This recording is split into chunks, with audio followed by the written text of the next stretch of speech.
E já entrando agora em 2026, né? Porque se a gente pega a Bolsa Brasileira esse ano, teve realmente um resultado excepcional. Se a gente pega o Ibovespa, em reais ele subiu 36%. Mas como vocês comentaram anteriormente, a gente teve uma ajuda boa do câmbio. Então, em dólares, pegando lá o EWZ, que para quem não sabe é um ETF que é negociado nos Estados Unidos, que ele não é um Ibovespa, mas ele tem uma composição parecida. Ele subiu 53% no ano. Então, bastante coisa. Só que a gente sabe que o mercado, ele é feito de retornos à média, né? Então, ele sobe caindo e ele cai subindo.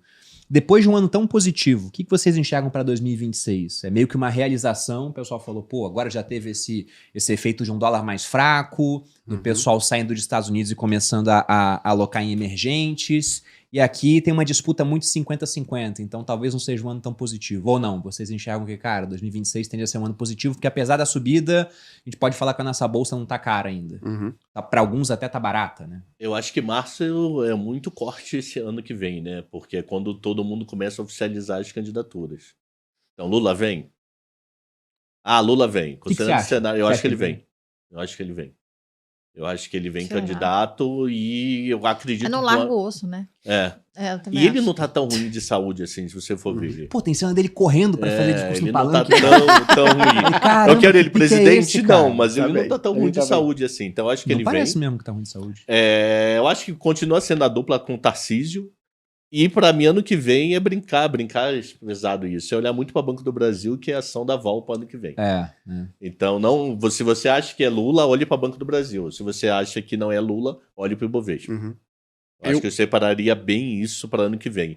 Então, para mim, até março pode ser um otimismo, meio que olhando. E março, quando começar a sair os nomes. Você diz para olhar para o Banco do Brasil como um termômetro? Como um termômetro, até para operar. Quem conhece opções, se não conhece, esquece tudo que eu estou falando em relação ao ano que vem. Porque se Lula começar a ir bem nas pesquisas, subir, chance de ganhar em primeiro turno e etc., a ação do Banco do Brasil provavelmente vai reagir de forma negativa. Sim.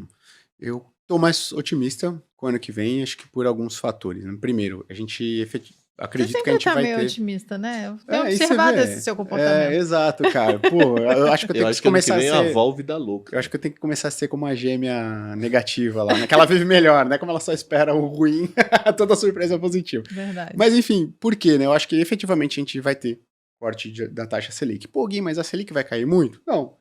Acho que a gente vai ter um ciclo comedido igual foi o último, que trouxe a Selic lá mais perto de 14%, para algo perto de 10,5%, mas isso é que já joga um sentimento mais positivo, acho que para os ativos de risco. Se sair de 15 para 10,5%. Não tô falando que vai cair para 10,5%, tá? Mas acho que a Selic vai cair. 12 deverá o ano. Isso.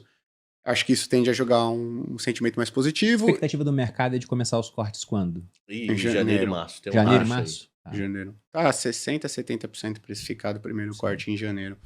E acho que tem outro fator, as eleições. E por que as eleições? A galera fala, pô, Gui, mas eleição é tudo igual, eleição é ano de incerteza. Eu falo, legal, mas na eleição anterior, você tinha uma regra fiscal mais rígida e você tinha a possibilidade de um governo assumir e muito provavelmente, né, que já havia muitas críticas ao teto de gastos, de vir com uma regra fiscal mais frouxa. Sim. Essa eleição é o contrário, pô. Você tem uma regra fiscal mais frouxa e vai existir a possibilidade no ano que vem de você ter a troca de um governo que muito provavelmente vai brigar por uma regra fiscal mais rígida. Então, para mim, toda eleição, não acho que toda eleição é igual.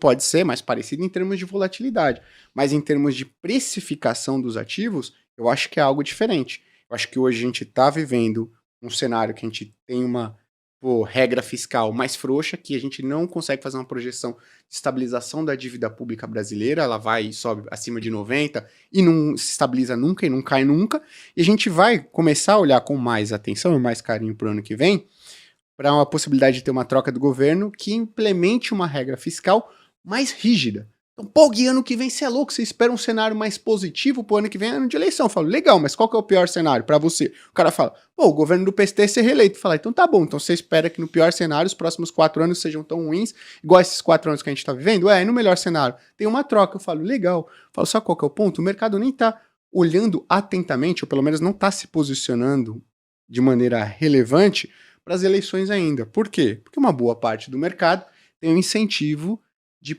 ganhar dinheiro no semestre. Se você perguntar para qualquer gestor de fundo de investimento, de qualquer gestor de tesouraria de banco e tudo mais, quanto que ele recebe o bônus dele?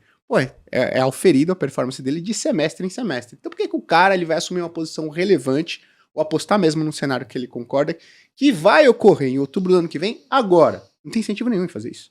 Ele pode se posicionar para as eleições do ano que vem, não, eu vou comprar muito pré-fixado porque o Tarcísio vai ganhar. Vou comprar muito indexado à inflação de longo prazo porque o Tarcísio vai ganhar. E aí quando isso acontecer, vou ganhar bastante dinheiro no fundo e aí meu bônus vai ser muito bom. Seu bônus de quando?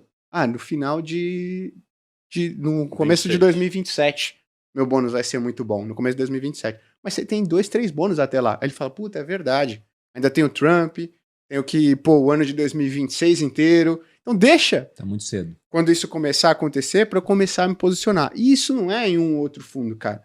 Eu tenho vários amigos que trabalham em gestora de fundo de investimento, que trabalham em tesouraria de banco, que trabalham em gestora independente, que trabalham em consultoria. E uma boa parte do mercado tem esse incentivo de olhar para o curto prazo e de tomar posições olhando para o curto prazo. E na física, como uma boa parte deles está fazendo? Se posicionando para médio e longo prazo. Aí sim, olhando para o cenário eleitoral e tudo mais. Mas acho que é um pedaço pequeno do dinheiro que ainda está olhando para isso. Quando isso começar a ser precificado, você vai ter um cenário. Que cenário? Minimamente um cenário competitivo. Vamos colocar aqui que no pior dos casos, você tem um cenário onde existe a possibilidade de 60% do Lula ganhar, 60%, 65%, e 40%, 35% de um Tarcísio ganhar. Mas hoje, acho que o mercado nem está precificando esses 30% e 35%. Ou se a galera acredita ainda muito nas pesquisas, não começou a colocar dinheiro nisso, efetivamente. E quando começar a colocar dinheiro efetivamente nisso, eu acho que faz preço. Preço para um lado positivo. Mas mesmo com 60% de chance do Lula ganhar, sim, porque mesmo que seja 20, 30, 40 a chance do Tarcísio, tem que entrar no preço. E por que não entra no preço agora? Porque o cara não vai se posicionar agora. Você pergunta para qualquer gestor de fundo, se o cara está se posicionando para a eleição, você vai ouvir o cara falando, tem risco nos Estados Unidos, tem, conflito geopolítico, tem conflito comercial, tem, uma série de problemas aqui, Brasília ainda, discutindo, problema aqui, institucional. Você acha que eu vou me posicionar para as eleições? Tem muita água para rolar ainda no meio do caminho. Então, eu acho efetivamente que a gente vai ter um ano que vem positivo. E o fato, sempre ressalto, eleição que vem não é igual a eleição passada. Você tinha uma regra fiscal mais rígida e a possibilidade de trocar por uma regra fiscal mais frouxa. Agora não, você tem uma regra fiscal frouxa, no pior dos cenários, continua uma regra fiscal frouxa. No melhor, troca por uma regra fiscal mais rígida.